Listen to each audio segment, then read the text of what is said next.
2026 সালের যে সমস্ত স্টুডেন্টরা মাধ্যমিক পরীক্ষা দিয়েছো, তোমাদের একটা ভালো খুশির খবর হচ্ছে যে মাত্র রিটিন পরীক্ষায় যদি 14 নম্বর তুলতে পারো তাহলে কিন্তু তোমরা আশা করি সকলে কিন্তু পাস করে যাবে। মাত্র রিটিন পরীক্ষায় 14 নম্বর তুলতে হবে।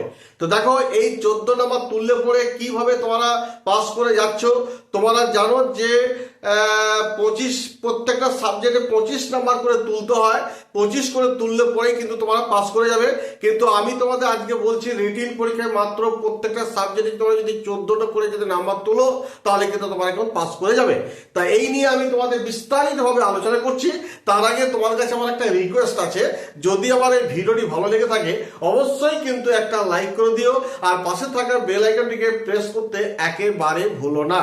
তাহলে চলো আমরা কথা না বাড়িয়ে ব্যাপারটা ভালো করে একটু বোঝা যাক যে কিভাবে 14 নম্বর তুললে পরে রিটিন পরীক্ষায় আমরা পাস করে যাব। দেখো, তোমাদের টোটাল সাবজেক্ট হচ্ছে 7টা। এই 7টা সাবজেক্টে তোমাদের প্রত্যেকটা সাবজেক্টে 100 নম্বর করে পরীক্ষা হয়, অর্থাৎ টোটাল হচ্ছে 700 মধ্যে পরীক্ষা হবে। প্রতিটা সাবজেক্টে তোমাদের কিন্তু কি করতে হয়, 25 নাম্বার করে তুলতে হবে। 25 গুণিত 7 অর্থাৎ 175 টোটাল এগ্রিগেট যদি হয় তাহলে তুমি কিন্তু পাস করে যাবে। আমি কিন্তু তোমাদের বলেছিলাম রিটিন পরীক্ষায় মাত্র 14 নাম্বার তুললে কিন্তু তোমরা পাস করে যাবে। কিভাবে পাস করবে? দেখো, তোমাদের রিটিন পরীক্ষায় 90 নাম্বার পরীক্ষা হয়েছে, আর প্রজেক্ট থাকে কত, 10 নাম্বার। এই প্রজেক্টের মধ্যে কিন্তু প্রত্যেকটা স্টুডেন্ট তোমার কিন্তু 8 পাবে, এটা ধরে রাখো। কারণ স্কুল তরফ থেকে 8 নাম্বার দিয়ে দেওয়া হয়। এই কারণে প্রত্যেকটা স্কুলই কিন্তু চায় যাতে আমাদের স্কুলের ছেলেমেয়েরা কোন রকম ভাবে যারা ফেল না করে যায়। সেক্ষেত্রে মোটামুটি 10-এর মধ্যে 8 কিন্তু এই প্রজেক্ট থেকে দিয়ে দেওয়া হয়। এবার আমি তোমাদের কি বলেছিলাম, 14 নাম্বার রিটিন পরীক্ষায় তুলতে হবে, যে কোনো সাবজেক্টে 14 নাম্বার। যদি তুমি 14 নাম্বার যদি এই রিটিন পরীক্ষা যদি পেয়ে যাও তাহলে 14 আর 8 কত হচ্ছে, 22 নাম্বার হচ্ছে। 25 নাম্বার তুলতে হচ্ছে, কিন্তু এখনো কিন্তু 3 নাম্বার কিন্তু শর্ট রয়েছে। এবার এই 3 নাম্বার শর্ট মানে 25টি নাম্বার তুলতে গেলে 3 নাম্বার কিন্তু এখনো শর্ট রয়েছে। প্রজেক্ট 8 পেয়ে গেলে রিটিন পরীক্ষায় 14 নাম্বার তুলতে বলেছি, 22, তাহলে 3 নাম্বার এখনো দরকার 25 নাম্বার তুলতে গেলে। এইবার বোর্ড যখন দেখবে যে কোন একটা স্টুডেন্ট 25 নাম্বার তুলতে গিয়ে দেখা যাচ্ছে কোন স্টুডেন্ট 22 বা 23 নাম্বার পেয়েছে, 2 নাম্বার বা 3 নাম্বার শর্ট রয়েছে, সেক্ষেত্রে তাকে পাস করার জন্য একটা গ্রেস নাম্বার দিয়ে তাকে কিন্তু পাস করে দেওয়া হয়। তাহলে এখানে তোমার 22 উঠে গেছে, 3 নাম্বার হতে গ্রেস নাম্বার দিয়ে দিল, তাহলে হয়ে গেল কত, 25। অতএব তুমি সেই সাবজেক্টটা পাস করে গেলে। তবে এইখানে কিন্তু একটা কথা তোমাদের বলবো যে গ্রেস নাম্বার দিয়ে তোমাকে যে পাস করাতেই হবে কোনো জায়গায় কিন্তু কোনোভাবে লিখিত নেই বা কোনো বাধ্যকতামূলক নয়।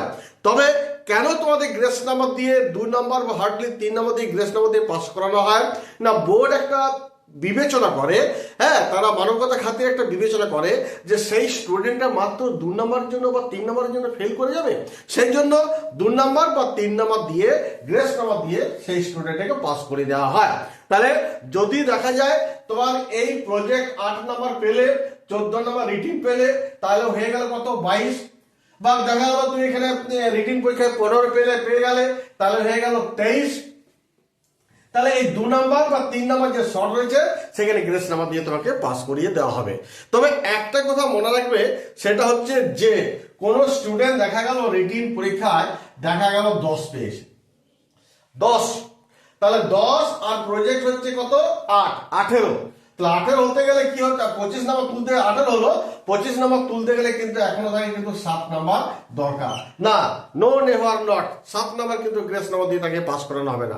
হার্ডলি 2 থেকে 3 নাম্বার দিয়ে সেই স্টুডেন্টকে একটা পাস করানোর জন্য একটা ব্যবস্থা করা হয়।